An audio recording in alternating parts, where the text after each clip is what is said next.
Good morning. Welcome to another edition of Take 5, and we are in Exodus chapter 10. We're looking at the plague of locusts. I hope you had a good Thanksgiving, by the way. So Moses and Aaron, verse 3, went to Pharaoh and said to him, "This is what the Lord, the God of the Hebrews, says. How long will you refuse to humble yourself before me? Let my people go so that they may worship me. If you refuse to let them go, I will bring locusts into your country tomorrow. They will cover the face of the ground so that it cannot be seen. They will devour what little you have left after the hail, including every tree that is growing in your fields. They will fill your houses and those of all your officials and all the Egyptians, something neither your fathers nor your forefathers have ever seen from the day they settled in this land till now." Then Moses turned and left Pharaoh.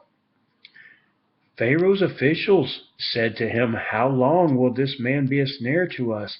Let the people go, so that they may worship the Lord their God. Do you not yet realize that Egypt is ruined?" Then Moses and Aaron were brought back to Pharaoh. "Go worship the Lord your God," he said, "but just who will be going?" All right, we're going to stop there for a second. So basically, Pharaoh's cabinet, that'd be like the Secretary of State, and the Secretary of Defense and the Homeland Security, and all these guys come to Pharaoh and say, "Hey, you better start listening to this guy because everything he has said has happened and our country is in ruins." And so for a brief moment here, Pharaoh actually gets a little bit of humility and listens to these guys. Now, remember back then, kings and pharaohs and people like that weren't elected. It was by family, and they were put in there, and they were pretty much in there for life, and they were the dictators. They ran things. You couldn't really take them out, but you could give them advice like these guys did. And so Pharaoh brings back Moses and Aaron and says, "Okay, I'm listening now." In verse 9, Moses answered, "We will go with our young and old, with our sons and daughters, and with our flocks and herds, because we are to celebrate a festival to the Lord." Pharaoh said, "The Lord be with you if I let you go along with your women and children. Clearly, you are bent on evil." Well, in truth, they weren't planning on ever coming back. They weren't being completely upfront here with Pharaoh, but sometimes you don't have to tell the whole truth. Okay, Pharaoh didn't need to know that. They were going to go out and worship God, but they weren't planning on coming back.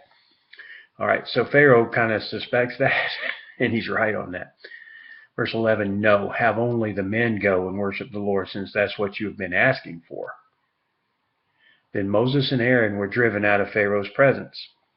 All right, so Pharaoh, he doesn't really humble out. He humbles out for a little bit, but then changes his mind, so we have to deal with consequences. Verse 12, "And the Lord said to Moses, stretch out your hand over Egypt so that locusts will swarm over the land and devour everything growing in the fields, everything left by the hail."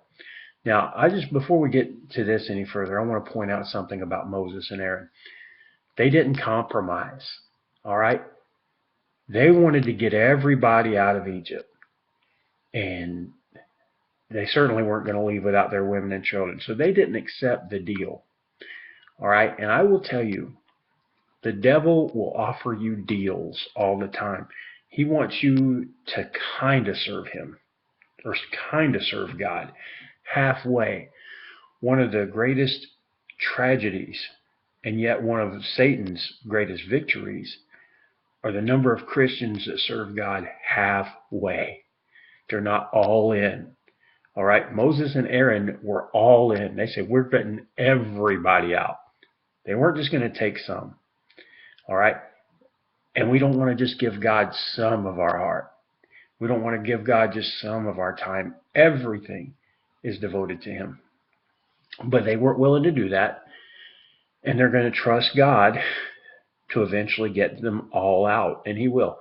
But he's got to do another plague here. Verse 12, and the Lord said to Moses, stretch out your hand over Egypt so that locusts will swarm over the land and devour everything growing in the fields, everything left by the hail. Remember, the hail destroyed almost everything. Well, there's a little bit left. And now they bring in these locusts, and these locusts were like flying grasshoppers. And they came and they would just eat everything. And locusts have devoured fields for years and years and years. And we're going to have to talk more about those locusts tomorrow. We'll come back at verse 13 of chapter 10 on the next edition of Take 5.